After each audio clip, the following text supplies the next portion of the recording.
உங்கள் லைஃப்பில் ஒரு சில நல்ல வாய்ப்புகளை தவற விட்டுட்டோமேன்னு நினைக்கிறீங்களா? இன்னும் சில வாய்ப்புகளை உங்களுக்கு தரவே தேவன் விரும்புகிறாரு.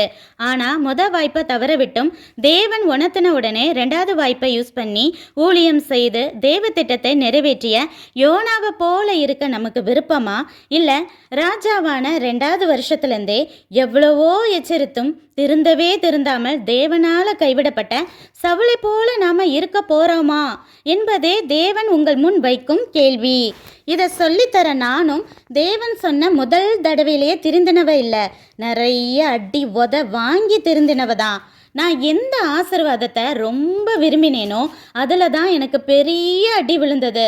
மற்றவங்கள போல சில வருஷங்கள் உலக பிரகாரமான முயற்சியெல்லாம் செய்து ஓடி இதெல்லாம் வீண் புரிஞ்சுக்கிட்டேன். அப்புறம் தேவன் தான் வழின்னு எல்லார போல இந்த கூட்டத்துக்கு போனால் விடுதலை வந்துடுமா, சம்மந்தப்பட்டவங்களுக்கு மொட்டை போட்டாலோ காணிக்க தந்துட்டா விடுதலை ஆயிடுமான்னு ட்ரை பண்ணி அதுலேயும் தோல்வி.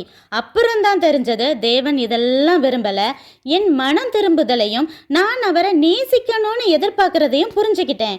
அப்புறம் தேவ கிருபையால் மட்டுமே மனம் திருந்தின பிறகு தேவன் என்னோட பேசுகிறதையும் அவர் நான் இமேஜினே லைஃப்பில் பண்ணாத பெரிய திட்டங்களை நிறைவேற்றதுக்கு தான் இந்த வனாந்தர பாதையில் நடத்தினாரு அப்படிங்கிறதையும் உணர்ந்து ஆச்சரியப்பட்டு டெய்லி இப்போவும் நன்றி சொல்கிறேன். குதிரைக்கு கடிவாளத்தை போட்டு நேர்பாதையில் ஓட விடும் குதிரை வீரனை போல எனக்கும் கடிவாளம் போட்டதுனால தான் நீங்களாவது தேவனுடைய ட்ராக்ல கரெக்டாக ஓடணும்னு நான் கற்றுக்கொண்ட பாடங்களை எல்லாம் உங்கள் தோழியாக தாயாக சொல்லித்தர இவ்வளோ பிரயாசப்படுறேன். இப்போவும் பேழையின் கதவு பூட்டப்படாத 7 நாட்களுக்குள்ள தான் இருக்கிறீங்க.